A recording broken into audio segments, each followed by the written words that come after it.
Dr. Wan Rizal.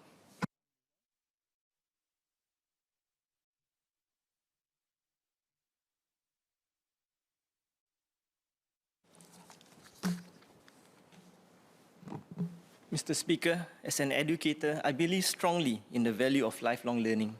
I've seen firsthand the transformative power of education, and I believe everyone should have the opportunity to continue learning and growing.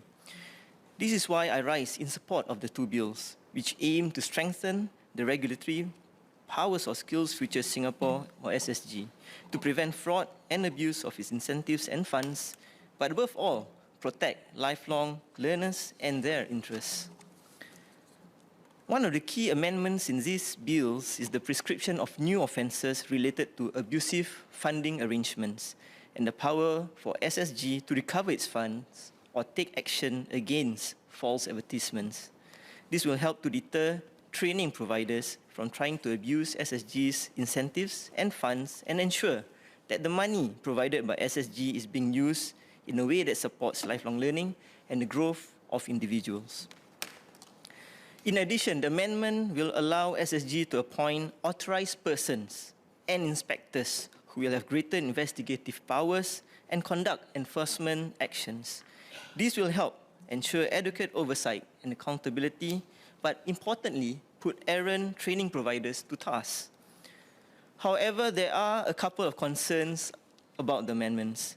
One concern is that the amendments may disproportionately affect small businesses and organizations, as they may not have the resources to defend themselves against enforcement actions.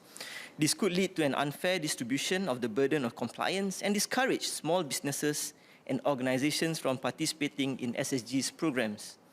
Small businesses and organizations are vital for driving innovation and economic growth. Additionally, it could indirectly impact students, such as reduce access to certain courses or programs, or increase costs. Another concern is the need for clarity, transparency, and accountability in the enforcement process.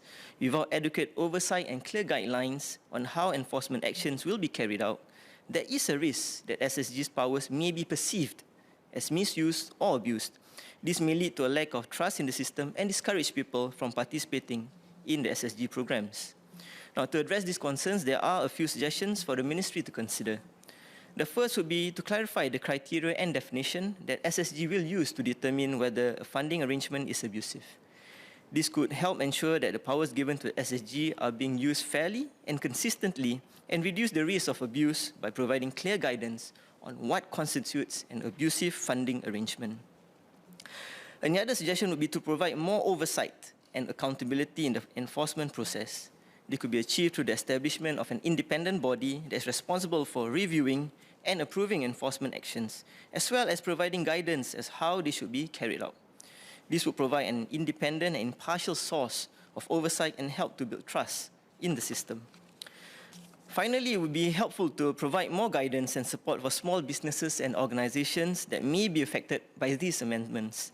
This could include providing legal assistance or educational resources to help them understand and comply with the new rules. Sir, may I conclude in Malay, please?